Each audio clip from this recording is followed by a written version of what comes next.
Okay. Welcome all. We're so glad that you're here, as I have said a few times now.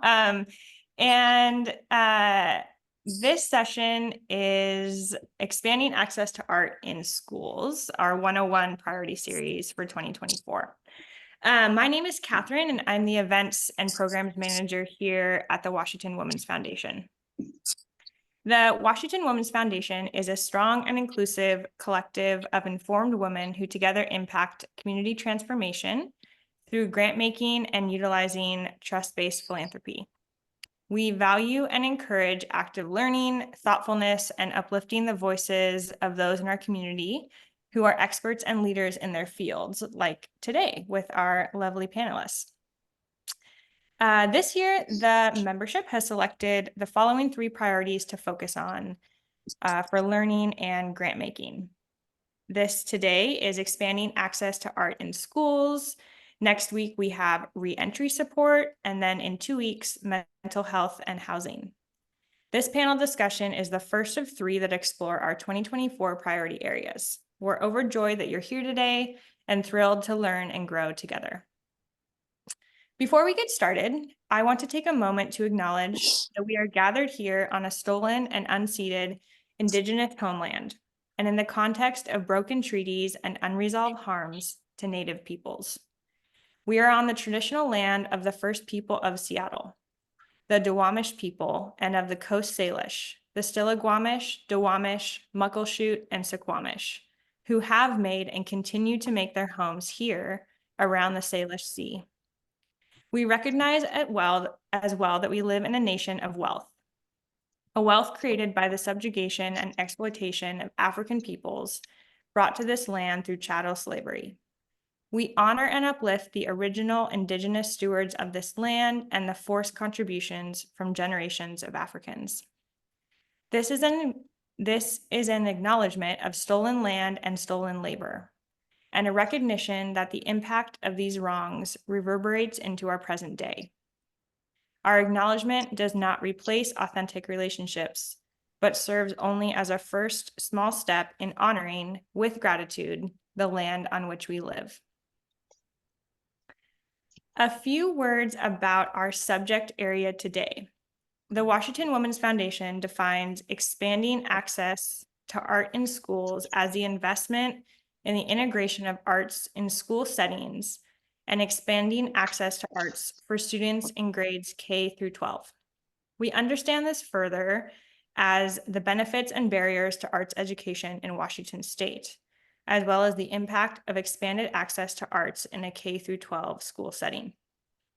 I'm thrilled to introduce our 4 panelists to you today. These speakers are experts, change makers, leaders, and teachers in the arts education field here in Washington State. At the end, we'll have time for engagement and questions from the audience. So I'm going to have our 4 panelists join me here on the screen. And Grace, since you're here, I'll start my first question with you, which is share who you are and what brings you to this work. Hi, everyone. My name is Grace Washington, and I go by she. What did she do with that? And I live in Tacoma, and I also work in Tacoma, the ancestral land of the Puyallup people. I am a director of programs with Arts Impact. I started with Arts Impact in 2015. I showed up to observe them doing arts foundations and also infusing the arts in the other core subjects. I fell in love with it. So I learned that they were going to be working again in Seattle the following week. So after I finished in Tacoma, I showed up in Seattle. Then I showed up the 3rd week. They could not get rid of me. So by the end of the 3rd week, I was hired as a teaching artist mentor. And in 2020, I came on staff full-time and am director of Arts Impacts programs. So, and just thank you for having me. Oh, and I do want to add, this is Arts Impact's 25th year anniversary.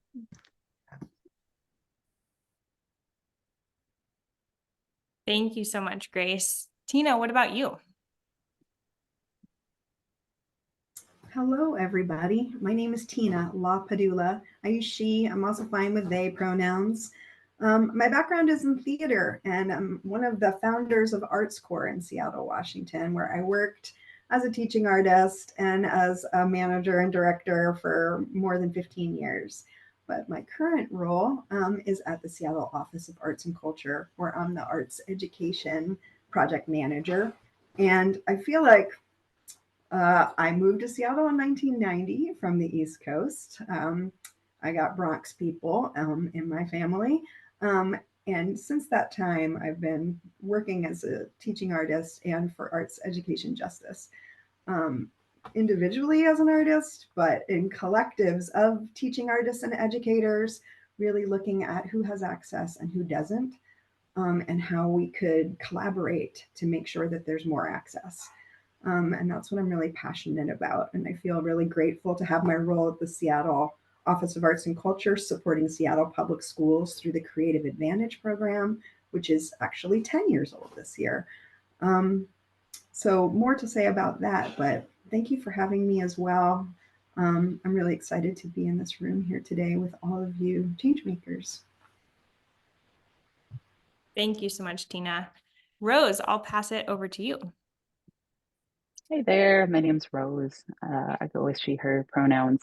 I am an art teacher in Okanagan High School. I'm the career technical educator, where I'm basically trying to get kids to make art and look at it toward an opportunity for careers. And I fell into that. I was working in nonprofits through art curation, and theater design, and then I got poached from that to come teach, and I didn't know how cool it was and how much I'd love it. So I'm there now, and I live in the Methow Valley, and then I teach over in Okanagan lands, right near the Colville tribe. Thank you, Rose. And Tamar. Hi, everyone. It's such an honor to be with this fabulous group of panelists. Thank you for having me today. My name is Tamar Crames. Currently, I work at the Washington State Arts Commission, also known as ArtsWA. I've been here about 4 years as the Arts and Education Program Manager. Why am I here? How did I end up in this role?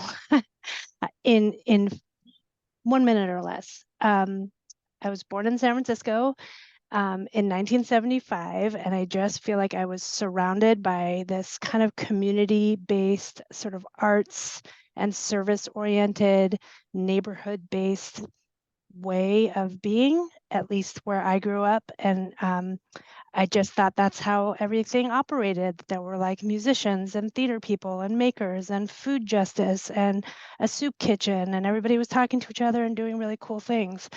And I feel really grateful to have grown up with a lot of mentors. Like my high school art teacher is still a very dear friend of mine, now in his 70s, and we text constantly.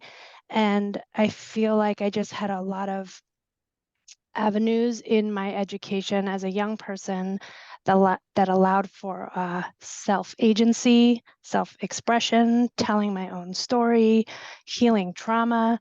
And a lot of that came through the creative communities that I was engaged in. I'm also an artist. And now I'm in this sort of systems change level, statewide level role, bringing that experience. And I have almost as many questions as I do ideas. I'm happy to explore them with you all today. Thank you so much. We have such a vast experience and knowledge in this room today, and feeling really grateful for that. So I'll move on to our next question, which is open forum, so I won't call on names necessarily. Why do the arts matter? And what do young people learn and practice in the arts? And why is it important?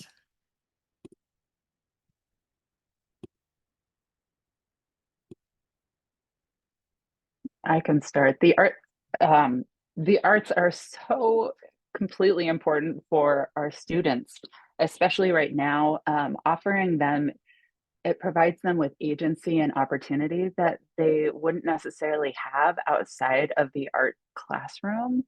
And I think it's just one of the most valuable things is to understand how they can commute their emotions or commute what they're trying to say with opportunities to share them in many media. And there's so many opportunities for these students to excel and express themselves. And by having that art classroom, we are giving them a platform and the space to actually have fun and take those risks. And it's so important and valuable for them. Maybe not in the moment, you know, they can have a rough Thursday morning, but 10 years down the line, they can look at that and say, that was really valuable. And that impacted me in a way, like Tamar was saying, you know, those art teachers are having that opportunity and agency really is, I get to see them really blossom in my classroom.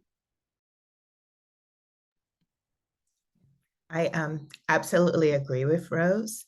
And I also want to say one of the things that we do teach arts foundations, but we also teach art infused with other core subjects.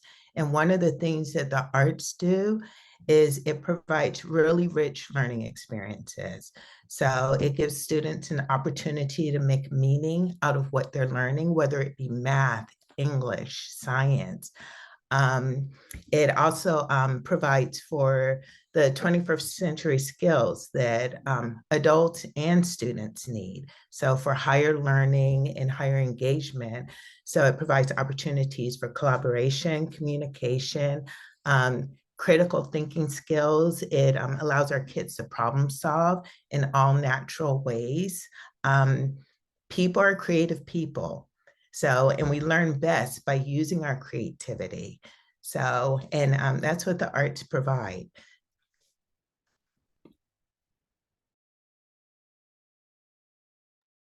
I'll just jump in and add one little thing that I think about a lot, which is the difference between like formulaic thinking that sometimes happens in school where it's like, what does the system want me to say? And how do they want me, like, in what format do they want me to say it? And you kind of like cut and paste your way through trying to deliver what the system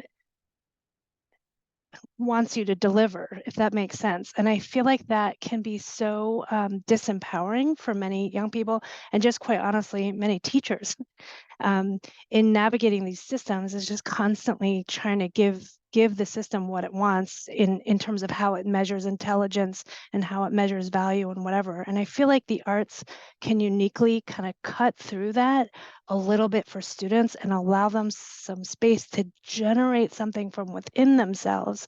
And I guess connected to what all these folks have been saying, that risk that someone can take in generating something new that isn't already formatted for them. It's not like a cut and paste situation, and then have someone on the other side that actually takes that in and listens to them and has a response it's such a beautiful thing when you see that happen in any classroom, arts or otherwise. But I feel like the arts are like uniquely designed to build that build the conditions where that can happen for as many people as possible. And it's liberating for the teachers too. Just wanted to add that.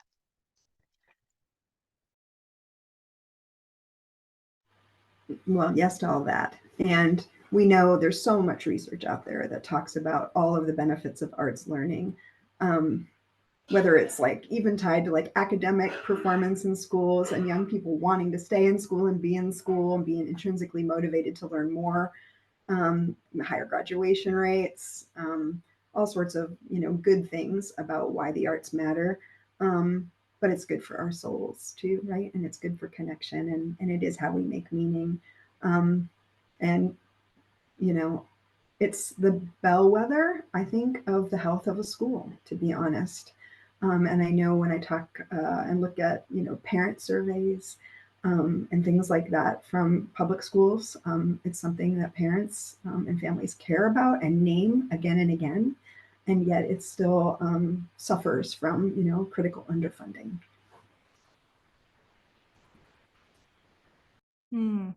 Thank you for those varied and thoughtful responses. I think we all know that the arts matter, and it's also lovely to hear in your own personal context and work, how it's manifesting there.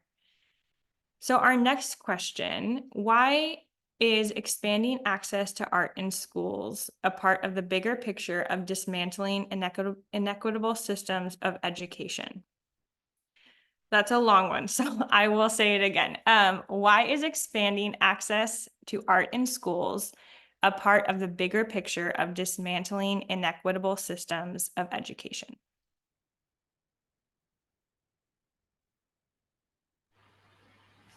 This is big. But I think if we're specifically looking at public schools, and we should be, right? There are so many years of inequity and injustice just in public education, right? If we think about sort of like from the jump, from the building of schools, and who gets to participate in what and how much, and who doesn't, you know, and there have been many initiatives and resistance from, Indigenous families and Black and Brown families, really pushing for more in their neighborhoods, because we know that schools are unfunded or differently funded neighborhood by neighborhood. The program that I oversee, the Creative Advantage, when we had a Wallace Foundation grant to really look at statistics of who participates in arts education and who doesn't, we learned that race and family income and home language were the greatest predictors of whether or not young people have access to arts education in their schools, as well as special education status. And so if we know the arts are powerful for all learning, right, to be learning in and through the arts, then we really need to look at who is accessing what, because we also see that like AP programs or honors programs are arts rich. And a lot of families, if they're in a neighborhood where they can select what school they go to or where they're going to move to attend school, they're choosing those schools that are arts rich. So there's a lot to talk about in sort of unequally funded schools. But if the arts are that powerful, then all young people should be learning in and through the arts.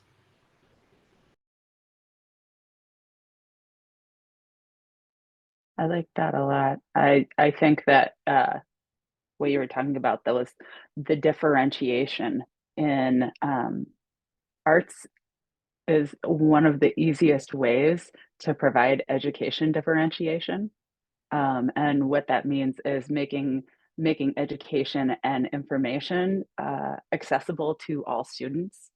And my classroom is an LRE classroom, so it's a least restricted environment. So I have non-seeing, non-hearing, non-verbal students that can come in, but only because my school has that funding to be able to provide the access for those students.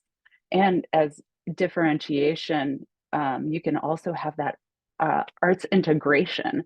Like Grace was saying, when we have arts integrated with all of the other classes, it makes it more accessible and it makes it more available in other ways that a lot of our students wouldn't necessarily have an opportunity to experience within an art classroom.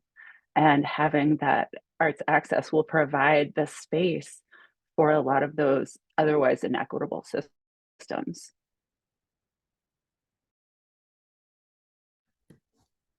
I also, I love that Tamara talked about art as healing trauma. So, and I think that that's another advantage that the arts has. We work primarily in low-income schools and schools of color. So schools where a lot of our students, English is their second language. And I feel that the arts, it's something that everybody can do. There's no magic, formula for being an artist, for being artistic, for being creative. So, and it also, with that in mind, it also helps to build community. So within the school, within the neighborhood. So it's something that everybody can have access to. So now following what Tina's saying, which I totally agree, have access to and having access to materials. So, and artistic opportunities. Those are two very different things.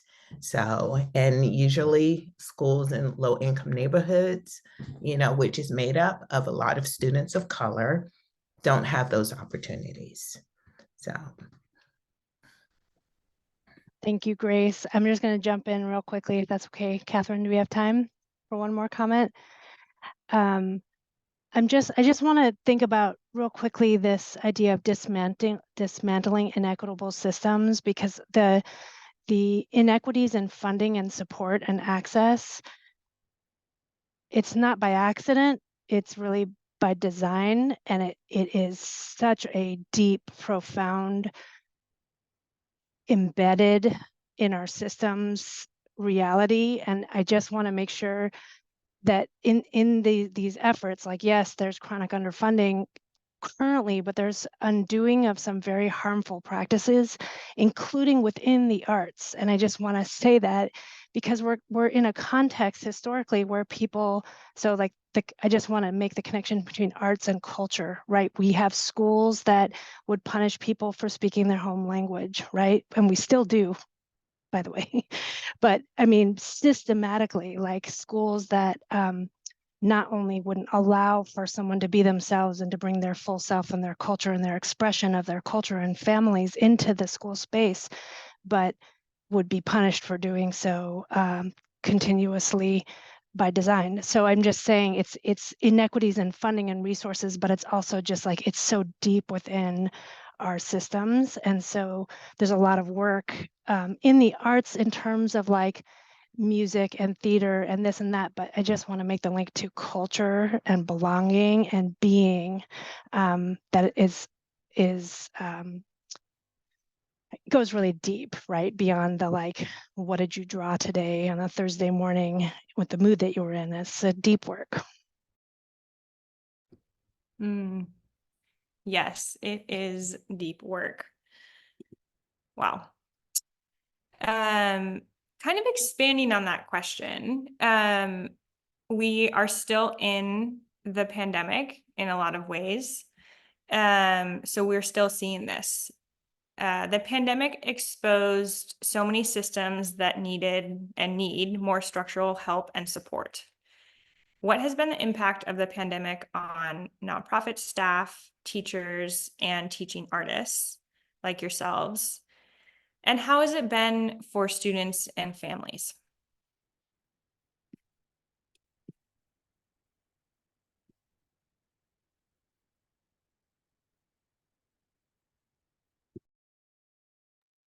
On a teaching level, I have seen the impact of students. I started teaching in 2019. Before the pandemic, we were going up with a play, we were starting a play, and then the pandemic happened, and I saw this huge siloing of the students. Um, and I think Stanford came out with a study in 2022, and it said that our students right now, their brains were forced to develop a little quicker, and so they're having these emotion processing issues, and they're becoming more depressed, or they had been more depressed, and their anxiety had gone up in rates that hadn't been seen before. And so now we're at a point where how do we nurture and validate those experiences for them, and also bring them into the fold and create a space where they're feeling safe. And that was a very big challenge for art teachers. We did get an influx of funding at that time, so that really helped. But now, in the wake, where we now have students who have never been to a high school outside of a pandemic experience, now those funding avenues have diminished, and so that access is becoming more limited again. But we still have the need to help these kids on a social emotional level.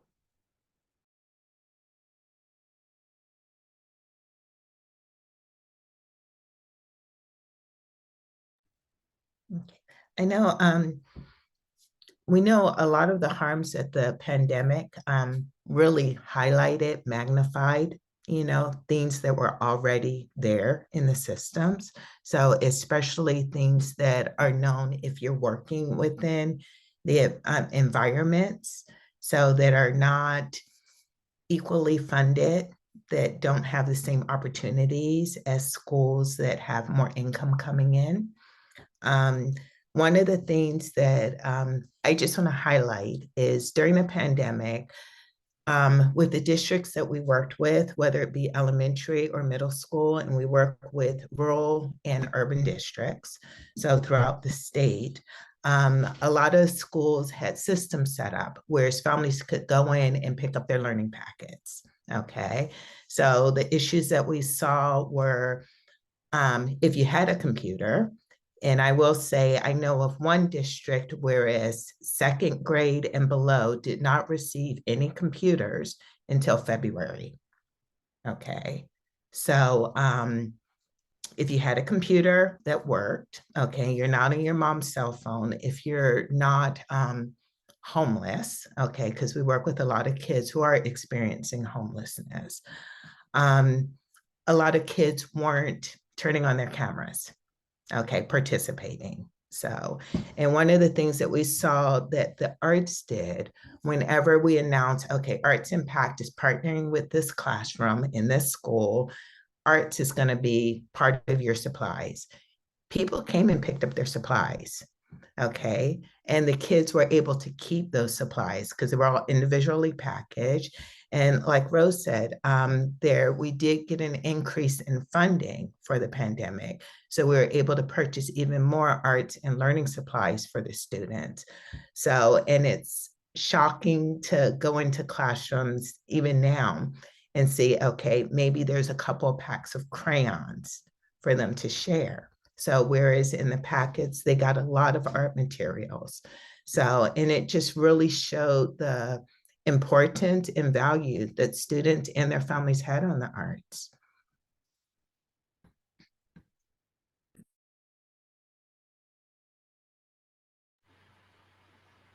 Yeah, I will add that as a theater teaching artist, I notice that young people as well as adults are having problems collaborating in person again. Looking each other in the eye, just standing in a circle together again. And there's some kids who are a couple years behind on that, right? But at all levels of their education. So just like really just being in space with each other, which is so critical, like in my classrooms around collaborating and what's required to collaborate and communicate, not just through text, right? But like with our words and our bodies and our hearts in a space. So that's really palpable.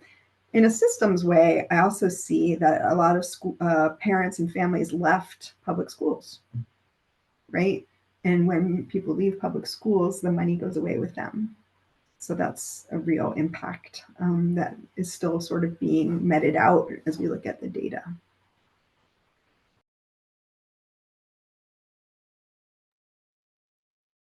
Yeah, thanks for that piece on. I think we've all seen those headlines about lower enrollment, but what does it actually mean for communities is something else. You guys have touched on this a bit, but I know we talked about this a couple times. So I want to ask, who gets to engage in the arts and why is that important?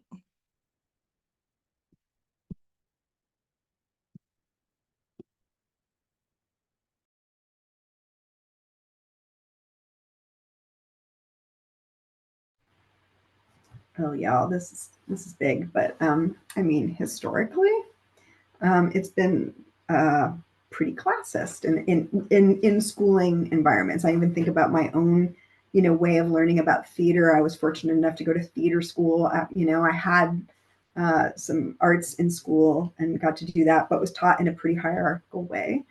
But I mean, I work at the Office of Arts and Culture, and often, you know, when people talk about the arts, we talk about fine art in a certain way, and we talk about sort of folk art or community arts in a different way. There's a lot of coded language about, and it's tied to sort of the art form, and Eurocentric thinking about certain art forms, right? So there's a lot of sort of overlapping biases, I think, in that that we see sort of borne out in education for sure. So just kick off with that thought. I agree with that, Tina. Yeah, everybody should be able to engage with art, engage in art, whether you're experiencing it as somebody going to a museum or whether or not you're making it. But there is that distinction, absolutely, when there are some people who are allowed to engage with it, and then other people are allowed to dabble in it. And I think that the opportunity to give it to be serious or to pursue something has not been accessible or available for people that aren't, old white men. And it's been like that for a really long time. And I think we're beyond dabbling. There is space and there is opportunity for everybody to create and to engage and to meet with these artists and to experience it and to be inspired, because there was that limit where we could go to a museum, you can engage with the art, but in order to take that inspiration and to put it into your own play and to put it into your own narrative, I think that is a big change that we're seeing. And by teaching kids and having that agency and giving them the education that empowers them, we're creating a new narrative. We're creating that platform. We're creating that space for these really beautiful minds that are growing up. Yeah, I agree. And I love, Rose, when you're saying empowering. I also think that how teachers are empowered to teach the arts also says who's I'm going to be engaging in the arts. So, and taking away that, like Tina was saying, how that coded language. Okay. I grew up whereas I could draw what I saw. So I was already the artist in the group. So, but there are in all different forms in all different ways, and like I said, we're all creative people. So, and I also think that again, empowering teachers to feel comfortable teaching the art and also allowing their students to have their own voice within the art. Not everything needs to look the same. We don't want that cookie cutter mentality. So when it comes to the arts or any learning. Yes. Yes to all of that. I just think I have so many thoughts. I'm like, I could talk about this for hours. When we were meeting each other, these panelists were like, oh, we could talk about all of these questions for months and months. I'm just thinking about, I feel like there's a bit of a PR problem with how collectively we think about the arts as like products that are made to be consumed by a small number of people, like who maybe can have the opportunity to go to a symphony or go to a museum and look at a painting or something like that, is sort of like this chronic, narrow idea of what the arts are that I think causes a lot of problems and allows for people to say like arts education, well, it's nice, for kids to create products or make this or that, but it's not necessary in the way that other content areas are deemed to be necessary. I think is a somewhat of a chronic PR problem, because it's one thing that stuck in my head. I once went to a training where someone just said like, the arts, it's interdisciplinary thinking. The arts requires interdisciplinary thinking and being and communicating, and it is so it is intrinsic, and it's also connected to so many different pathways in this world that include like really, high money making careers and complex this and complex that, and being part of all kinds of, being an integral part of all kinds of partnerships and teams and creation of the world in which we live in, that I just think just sometimes gets lost on people, because the arts in Washington State, we have a law that says the arts are part of basic education, commiserate, no, not commiserate, what's the word? On an equal plane with other content areas, right? But when we go into a school building, everybody can feel that that is not true, right? We have like a department head for humanities or English language arts. We have a department head for science. They have multiple folks on a team trying to figure out best practices of education. And often there's one, if we're lucky, a certified arts teacher. Often they don't feel connected to the work of the school in the way other content teachers might feel. They often don't feel like their work is respected and valued by leadership in the district or their building. They feel like people are like, oh, the arts, that's nice. You're making products for consumption or something like that. It's just a very narrow view that sometimes is just so systemic that it's hard to remind even students, like, this is hard. It's interdisciplinary thinking. It takes risks. It's multidimensional. It's connected to who we are and how we communicate, and it's connected to careers and pathways of all kinds. Anyway, it's a wonder I have, like, what do we need to do to expand people's notions when we say arts learning, that it's a lot of things, but it's vast, and it's requires a lot of complex thinking and being. Yes. And if we think about, and now you're making me think about, when something, there's not enough capacity for it, then it becomes even more rarefied in schools. Then it's like, oh, we're going to shunt my kid into that. So when we started looking at the creative advantage at race and ethnicity and class, and who was accessing what kinds of arts opportunities, and where we should focus our city funding to support partnerships, like, where there was the highest need first, we began to look at, the Garfield pathway in the Central District in Seattle. And if you look at, I'm going to use this as an example, like the very famous jazz band that performs in the Quincy Jones Performing Arts Center and is known for its like Black history. It's a pretty white and sort of mixed and Asian jazz band. And why is that? And you begin to look at like what opportunities are present in middle school for young people to like really be practicing learning how to sight read and how to prepare to audition when they get to high school. Well, of course, the parents who can afford private tutors are doing that. And there's the students who have access outside of school are excelling, and they're able to outshine their peers, right? So you have to look at that systemically along a system of a neighborhood pathway for schools, which we've been really working hard to do for the last decade through the Creative Advantage. Like what needs to happen in elementary, middle, and in high school for real equity to show up. If you combine that, right, like we're looking at race and class and all sorts of things in those equations, if you combine that with generations of schools and young people who were cut out of certain things, were told that they needed like more math, right? So No Child Left Behind initiative for years and years started looking and saying like, well, if your kids aren't passing math or reading, then you're going to lose your federal funding instead of giving them more funding. So of course the schools that were failing were schools that were rich in like low-income kids who were speaking other languages, kids with special needs. So they were receiving less funding for years and years and years. A third hour of math, right? Getting pulled out of my theater class at Aki Kurosi Middle School for a third hour of math, which wasn't really working. But that's the line they were being sold on a federal level.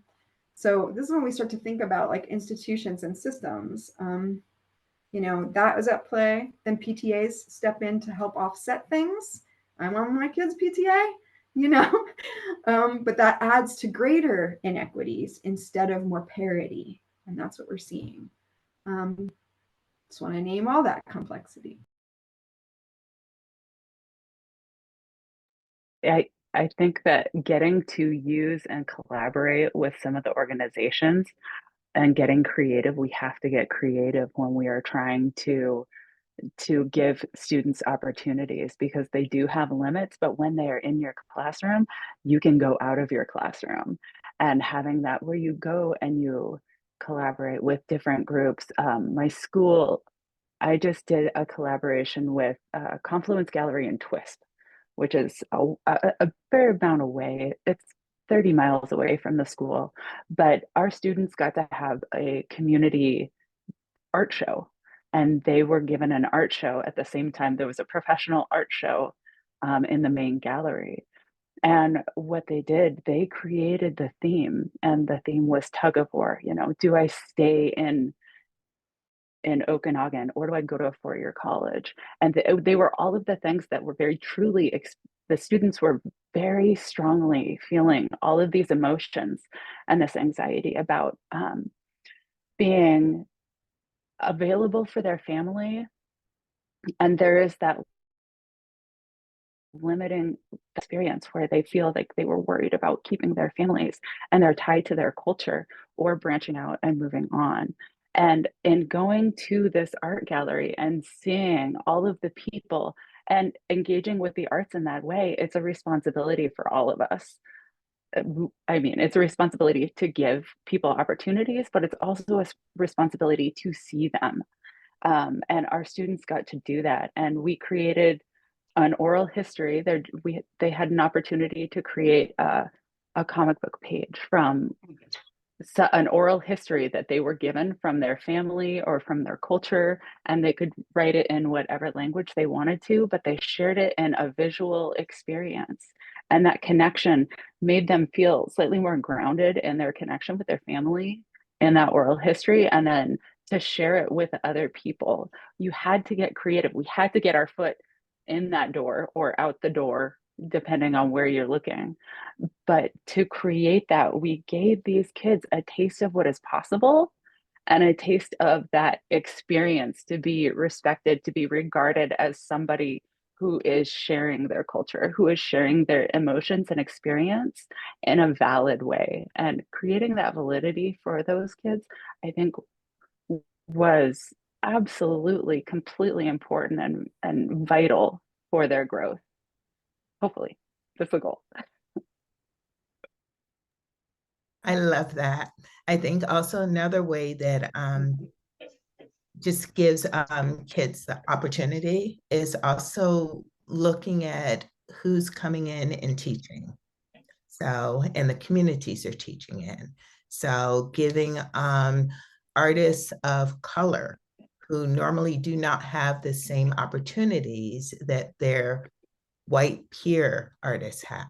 So giving them opportunities to go in, teach, to share their arts, any training that's needed, any collaboration. So just opportunities to go into schools, whereas these artists have the same lived experiences as the students in the communities that they're in. It makes a profound difference.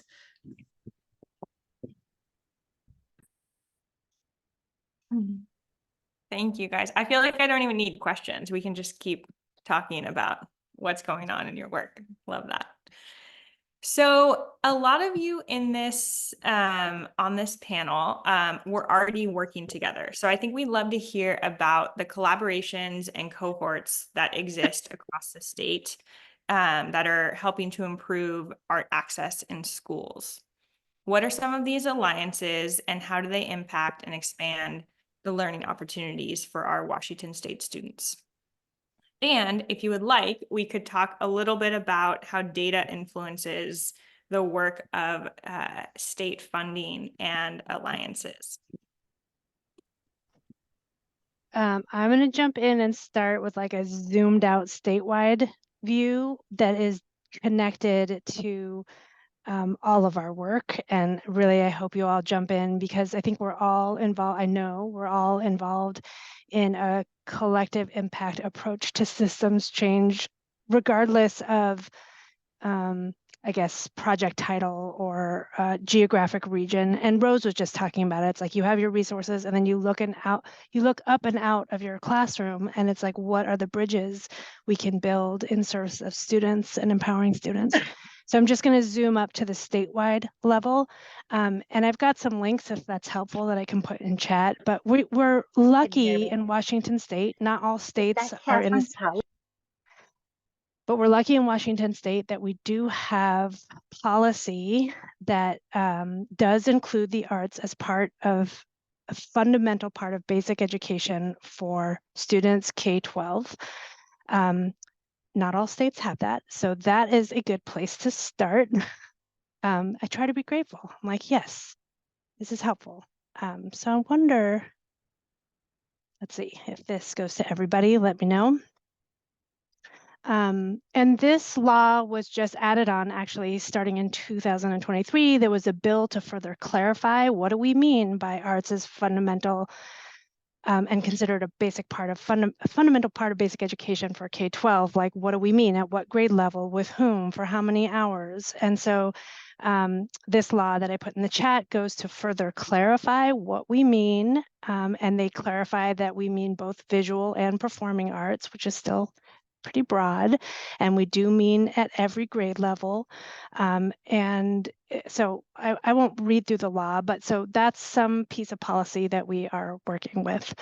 And by we, I mean the Department of Education, which is the Office of Superintendent of Public Instruction, is charged to support this endeavor, which is including the arts as part of basic education. There is so much work to be done for this to be a reality, as is true with many of the policies that we're working with. So I'll just speak specifically to this one. There's very limited funding because we're in a local control state. So district by district, the decisions of where the funding goes to meet all the priorities looks different in each district, and it's inequitably implemented. So some districts have an arts person at the district level. Some don't have anybody at the district level with an eye on arts and cultural learning.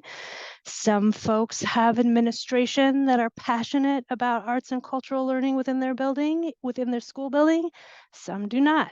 Some have arts teachers that are bouncing around between many, many buildings with like a cart, right? Between even different grade bands like elementary and like Rose, I would love to hear about your experience spanning a lot of different needs. So it's just the way that this looks is not equitable, and quite literally some districts do not offer any arts at certain levels, or there's the whole elementary school, all elementary schools in a particular district have no access to the arts. So there's a lot of work to be done. So how do we do this work? So I just do want to say something about data is really important, and it costs a lot of money to have ongoing statewide data at the district and school level. It is not currently funded to do that annually, and so we're trying to move towards sustainable funding to be able to see within the public schools. We're not even talking about community organizations and bridges and all of that, but within the public schools, who is accessing, like what teachers are in which buildings, right? Do we have a theater program in which buildings? How many teachers, how many students have access? So that's one really big project that will allow us to see where is there arts learning access within the school day? Where is there not arts learning access within the school day? And trends over time will allow us to be strategic in addressing barriers to access in strategic ways with the resources that we have. So that is a big project, and that project is being stewarded by a collective impact team that includes OSPI has an art person, did have an art person, now does not have an art person. Hopefully we'll have a new one.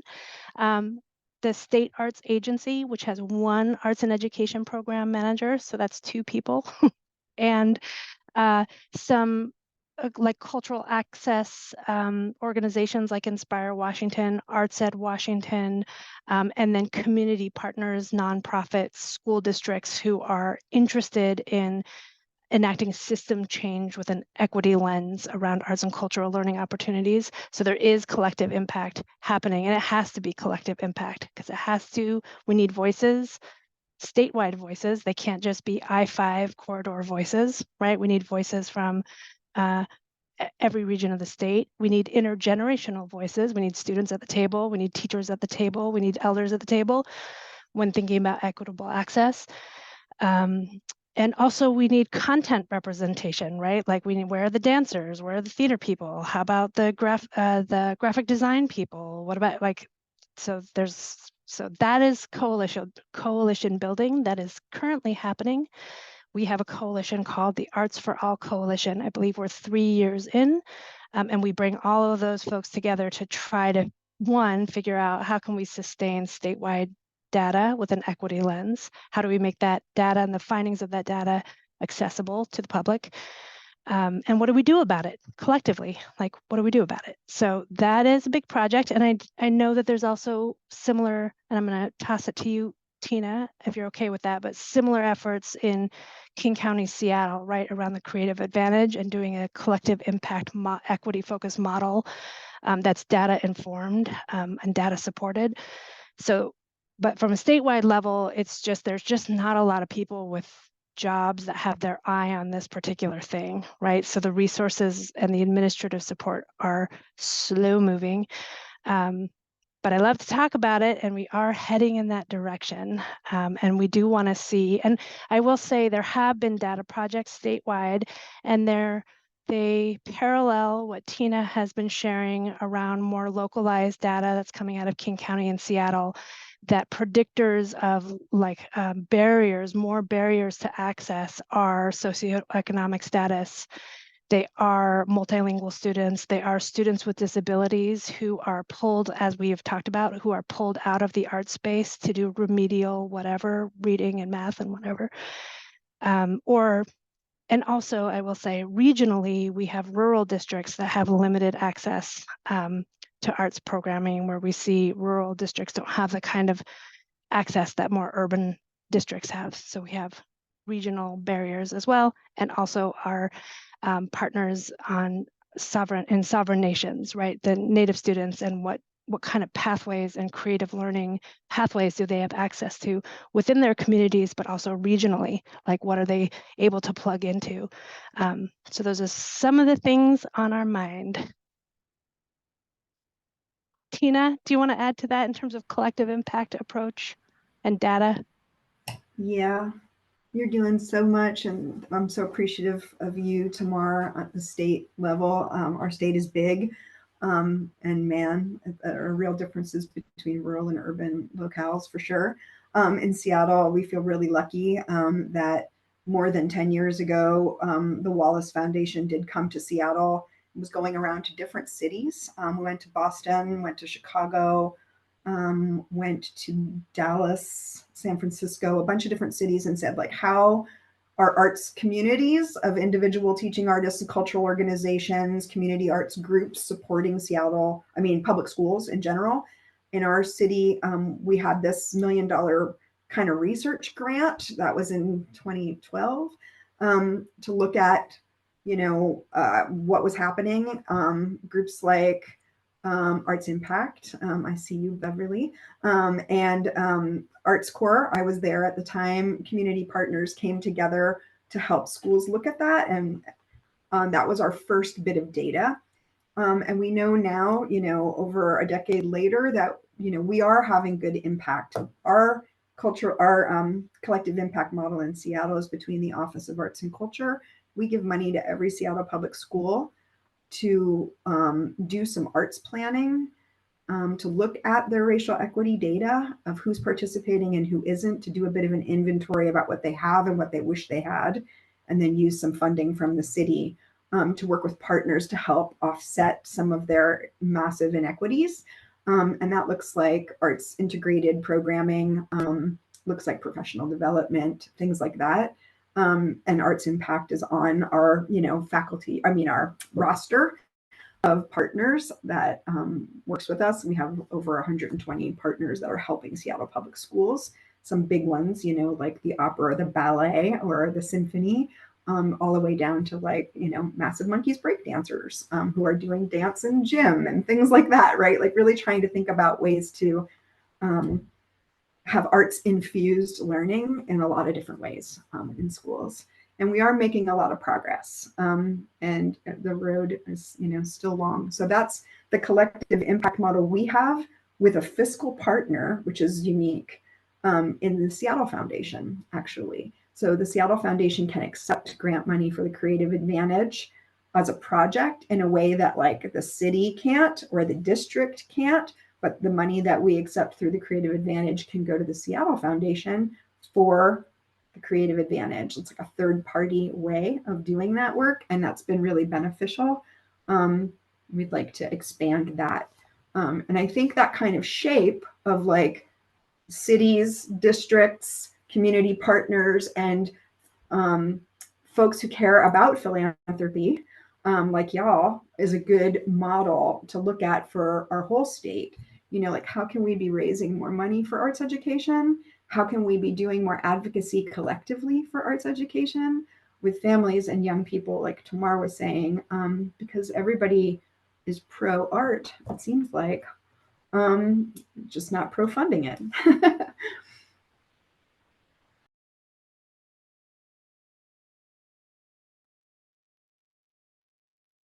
Yeah.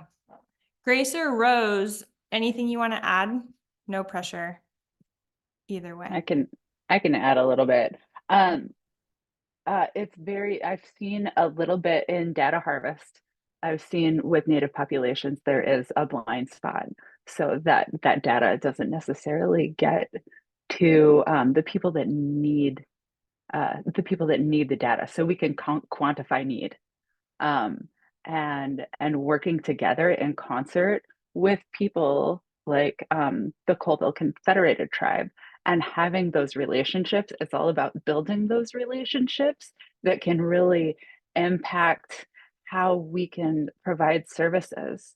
But it's hard to have those questions answered or have that connection without establishing and without introducing yourself and without creating that bridge to say hi. We don't want to change anything beyond what we want to provide services. And I think that can be a boundary there because there have been different systems that have come in and changed things pretty strongly. So I think that we have to go in and create those engagements. And Tamar and Artois has been working with CCT and myself, and we're kind of trying to develop and figure out what that means and what arts looks like and how that can be provided in a way that not only provides information and instruction, but also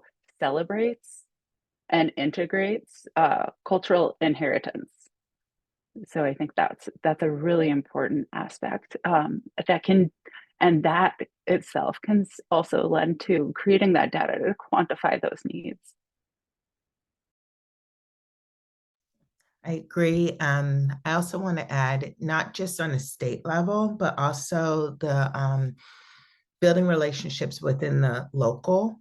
So I know one of the things that we do, we have several different programs at Arts Impact, and we establish teams of leadership. So where we have parents, we have teachers, we have admin, we have community members. So working together more of a grassroots level to affect change within the schools that we're working at.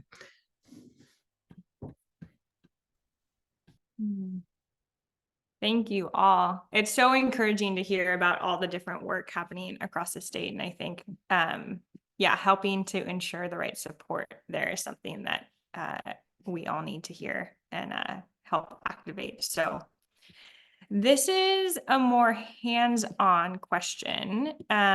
What can families and community members and the Washington Women's Foundation do to support arts in education?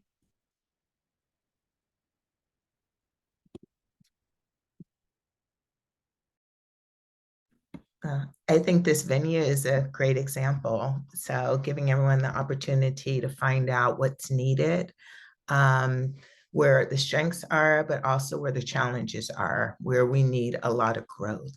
So yeah, and I also think volunteering within the schools, finding out, what's going on within your schools, within your community, not just your specific school, but the schools within your district, because again, not all schools are equal when it comes to art access. So, and then, just grassroots, going to your, the school superintendent. So OSPI. So letting them know this is what we need and this is why we need it. So just being a voice for change. Thank you, Grace. Yep, a voice for change. Yeah, I think as many voices as possible. I just was thinking, Tina and I met with some California folks who are involved in arts education advocacy through Create California, which is their like statewide alliance of folks who are advocating for increased support for arts education. And the person who was talking to us, his name was Abe Flores. He's really instrumental in getting like major philanthropic and legislative support for some major policy changes and funding changes in California. And what he shared with us was this challenge where arts education is a concept that nobody says no to. And the unique challenge of that, because it doesn't align with policy and funding and implementation, but almost everybody, if you show them a picture of like a kid playing an instrument or people involved in arts education, like typically it brings tears to legislators' eyes and everybody's like, yes, my grandson was transformed by the theater, and all the stories are good ones. Everybody is like a yes response, but like not all issues are like that. It's a unique challenge to have in the field of arts education advocacy, because everybody's like, sounds great. I mean, I literally have never been in a conversation where someone's like, no. They probably don't, generally it's not particularly funded and it's not high on the priority list of policy and et cetera, but everybody says yes. So that's a challenge that we have.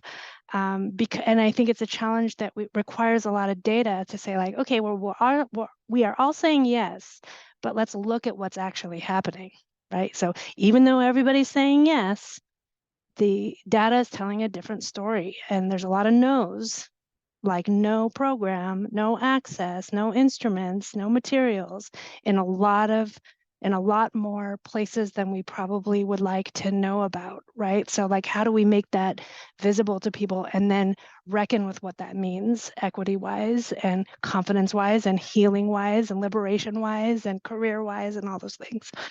It's a unique challenge. And we at ArtsWA, we meet with a lot of legislators, and again, they always say yes.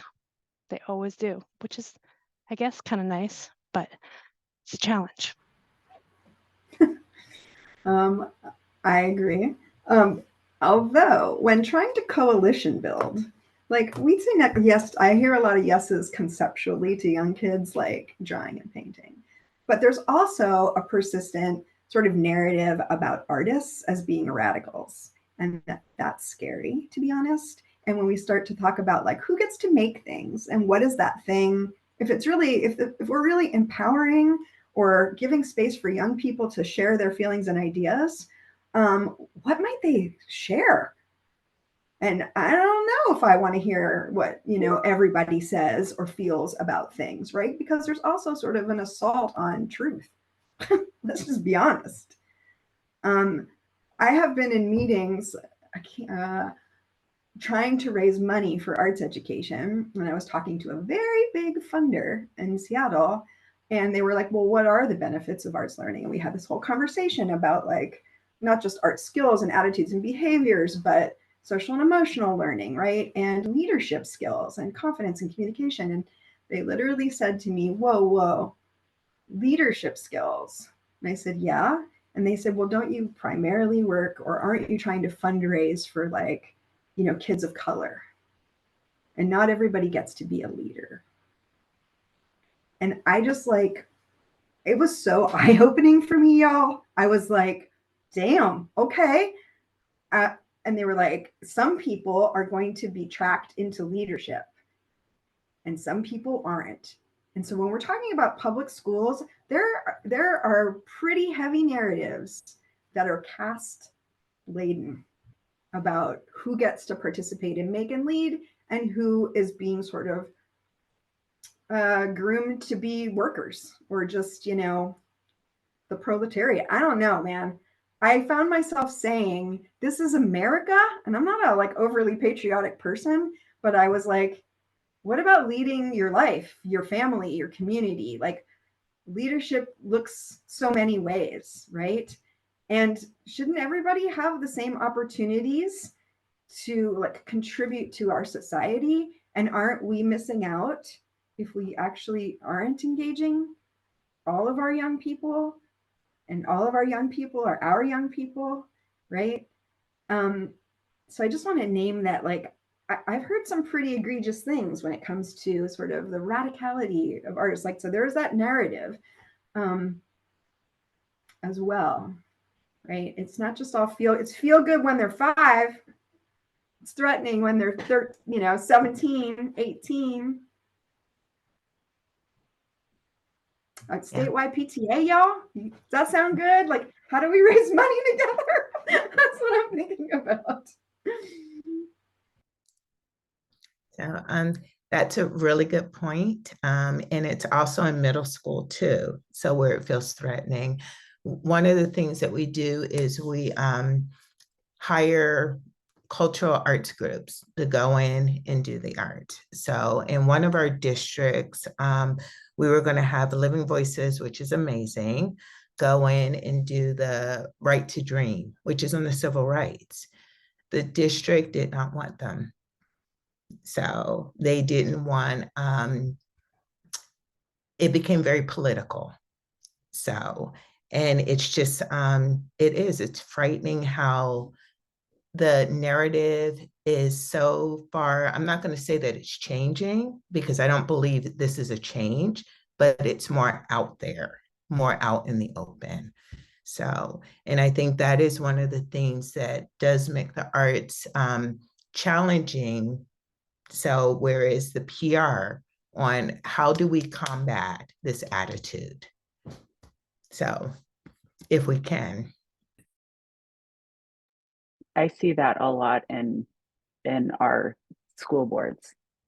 I see a lot of the things being challenged or swayed, or the agency of the entire school district.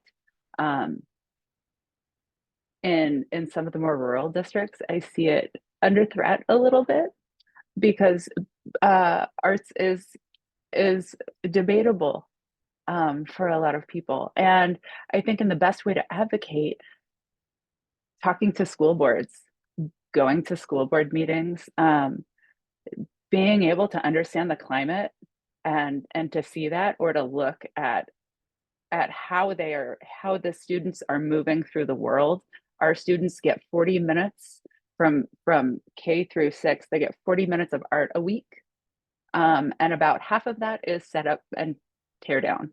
So it's very, very small. It's the art in the cart. But we need, in order to advocate, we have to humbly steward our students, and in that we have to take those efforts and activate our school boards to find out what is equitable. And I think yeah, like Tina had said, art is the bellwether. I love that. I absolutely love that. And I think that here is a great place for equitable justice.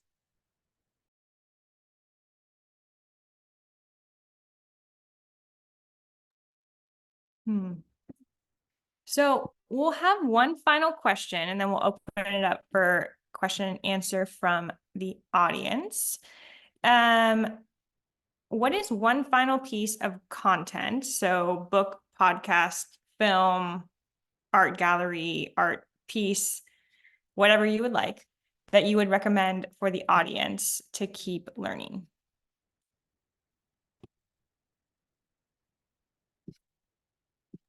Well, if you go to the Met How Valley and you go to the Confluence Gallery until February 26th, there is a high school art show where the students they made some gorgeous, amazing art. And they have a lot of spoken word or written word, just telling about how they feel and what they are doing. And I think understanding how these students feel and what these students feel is a great way to define where our trajectory should go. And understanding their art and understanding, I listen to a lot of rap, I listen to a lot of hip hop, I listen to a lot of things like that because I get to have conversations and bridge those gaps, and I get to have that connection with students. So having an artistic fluidity or the plasticity to appreciate what kids are listening to too, or what kids are looking at, that creates that really important connection. So just go to a show if you want to. Yeah. Right now, I'm reading this book called Your Brain on Art. So, and some of you might have heard of it. It is an amazing book. So, and it just talks about the importance of art interwoven with all parts of our life, the whole holistic experience of what the art does, whether you're creating or viewing it, and I highly recommend this book. And I put it in the chat. I'll jump in. I used to teach at the Evergreen State College in their Master in Teaching program, and we would focus a lot on equity in education. And one of the most, well, I'll give two very powerful, just kind of like shake your brain into thinking about equity in education and what we have to reckon with. One is A Letter to Teachers by James Baldwin. If you haven't read it, it just like you can read it, I feel like throughout the ages, and it would just like will ring so true. And the other is Nicole Hannah-Jones did a investigative reporting piece with This American Life called The Problem We All Live With. It is a podcast in 2 parts, or a This American Life series in 2 parts that it's very emotional, and it's very hard to listen to about segregation by design, desegregation, what it did not do, how we are in a phase of resegregation, why that is, and it goes deep in terms of why we kind of keep coming back to this like separate pathways connected to what Tina was talking about, what we all have been talking about. Yep, I can put that in chat, the link to that, but it's a This American Life series in 2 parts with Nicole Hannah-Jones. Brilliant. That's so good. And I guess The Sum of Us by Heather McGee, who's really just looking at class divisions as well. I really think this stuff is built in to sort of racist and classist systems that we have in public education, but I'm so committed to public education because it is so needed. So I'd say The Sum of Us and Cast by Isabel Wilkerson, I think. And I know that Anna DuVernay just is made Origin is sort of based on Isabel's work. So I'm sure that will be good. I haven't seen that film yet. That's the sort of, we all need to do our work and thinking around class and race.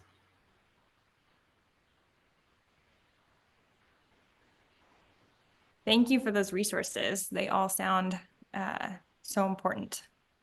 So I want to open it up to the audience to ask these wonderful speakers about questions they might have.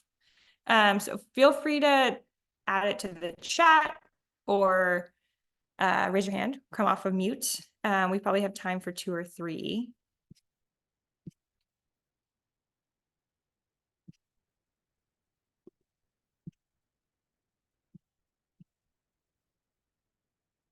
And we have lots of resources in the chat. And I thank you for that question. I will be sending out an email with all of these resources listed. So don't feel like you need to copy them all down right now. Any questions from the audience? I certainly have more questions that I can ask, but I would love to. Oh, we have one from Maria. Thank you. Could you speak to Inspire Washington's work and the impact of open doors for King County?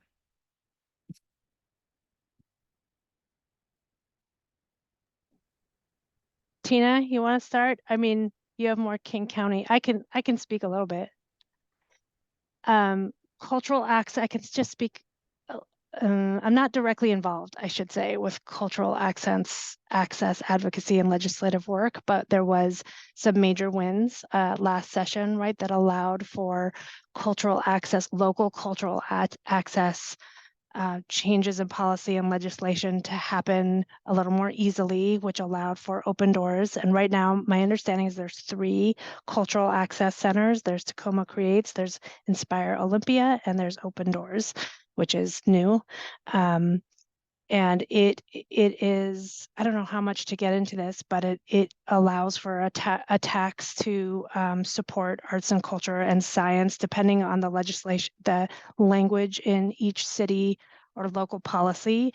So organizations, typically nonprofits that are providing programming and engagement in all arts, culture, heritage, and science, then there's a financial resource that is available mostly through grants, but also professional development and coalition building, et cetera, and transportation for young people. There's a lot in that legislation that requires increased access opportunities for youth in the public schools and partnership with the public schools.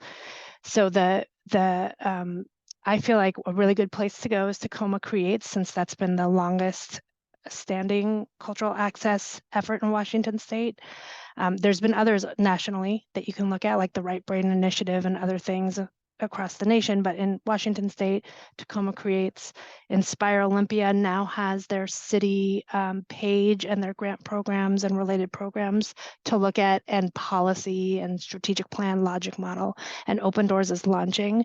I know that Inspire Washington was instrumental in supporting and advocating for those programs and supporting other cities and communities to be able to drum up interest within their communities. There's definitely a statewide hope there. Yep. And it's going to be tremendous. I mean, each city, that's going to be a vastly different number in terms of grants and funding sources through the tax. But I know for King County, it's going to be tremendous amount of financial support. Yeah, and then my other understanding, and please correct me if I'm wrong, because this is not exactly the lane that I'm in, but is that cities have 7 years once that passes locally, that they have 7 years to implement that program before it has to come up to vote again. So there's a lot of effort to show a lot of positive impact through data over those 7 years. Did I get that right? Anybody else more directly involved? That sounds good. I put the link to Doors Open there. I think that it shows a lot about like sort of sustained support for like cultural organizations, culture and heritage groups. That's the biggest, I think, chunk of the money. And then there's a percentage going to support what they call cultural access for public school students. And that can include, field trips and things like that, which I think is great, and transportation to those things, which has traditionally been really hard. And I'm still learning about more ways that can look. And then free public access, I think, for just general citizens, which, I mean, it's great that there will be more money for arts, and cultural engagement overall. But we'll see what that comes down to for schools.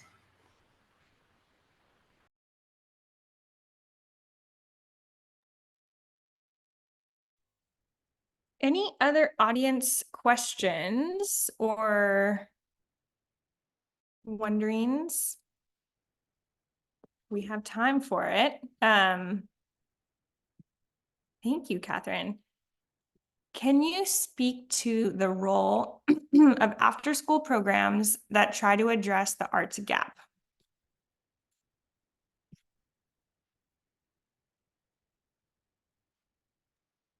I can speak to that one.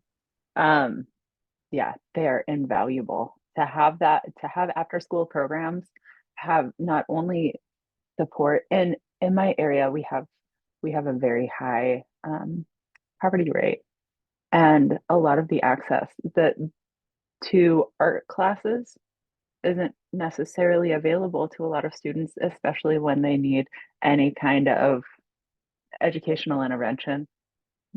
The arts gets the cut. And so when we have after school programs, and we have after school programs every week, I have students 6th through 12th grade who come in, and instead of having an art club where we have one specific thing, I give them free range and access to everything in the classroom. So what are you feeling? What are you needing? What are you doing? And we provide access and support for them to build into their curiosity. And I think that that's been the most important opportunity to get to play, to get to not have a grade. And they don't, there's such a low risk. Right now with students, I am seeing such a decline in their risk taking because of the depression, because of the anxiety, and they don't want to screw up. And what if we gave them an opportunity not to screw up, but have fun? So we take that pressure off the table, and they get to imagine, they get to create, they get to explore, they get to have that fun. And in doing that, they are closing the gap for themselves. We're just providing a space for them to do that. And it's been absolutely magical to see them do that, because now I have as other students or other teachers coming up to me and saying, look at this math test. Do you see all the art on the side? And they get to have that play. And all of those soft skills aren't developed in a classroom setting. They're developed in a play setting where they get to be creative. They can solve their own problems because that risk is lower. And just by providing that space, that gap gets closed. They are willing and they are down to create and grow. We just have to give them the time and the access. Yeah, I think that is awesome. I think it's wonderful. I would love to see it. I think my only thing with after school programs, which I think are vital, they're needed, is not all kids get to participate. So, and that is a problem. Okay. So we want all kids to get everything that Rose is saying, which is so true. So that engagement, that growth, that safe place for risk taking.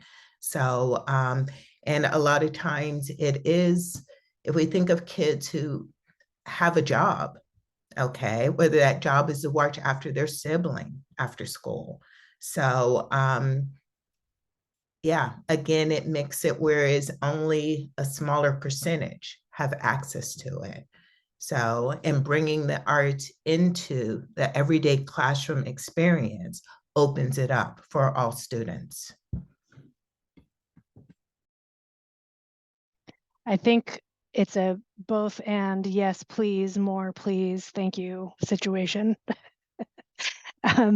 Because it has to be, I mean, the place of equity is in the schools, the place of equity is in the schools. And there's, even if we had arts instruction in visual and performing arts in every school every day, still we would have major equity challenges. I mean, the work is so, because, right, it's like, is it culturally responsive teaching? Is it accessible to all students? Are we using universal design in our, like, it's a kind of endless work in the schools. Like there's not even, I guess I'm saying funding is one of the things that needs to happen, but not the only thing. And that is tremendous amount of work. And also I feel like it's important to value, just thinking of your work, Rose, and also I was a high school teacher for 12 years, to value our educators in those buildings and support them and be with them and be in community with them and all of that.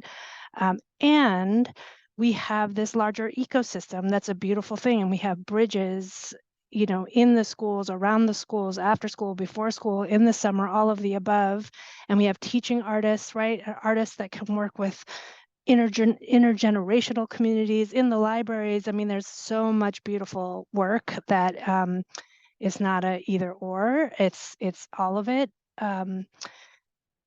And again, it's just, look, what are the mechanisms to support each of those? And they're limited. I mean, at the statewide level, they're limited. There's, again, one person, hopefully, at OSPI. There's one state arts agency over here.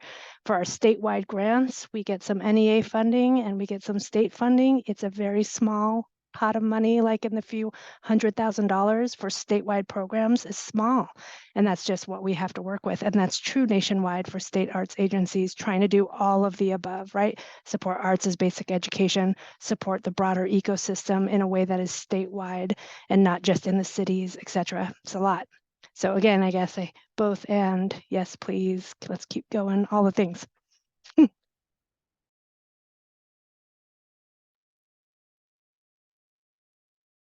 All right, and with that, I am going to ask that we all thank our amazing panelists for their insight and expertise and sharing their stories with us this past hour and a half. It has been joyful, and we have learned so much and grown in community with you, and are so grateful for that.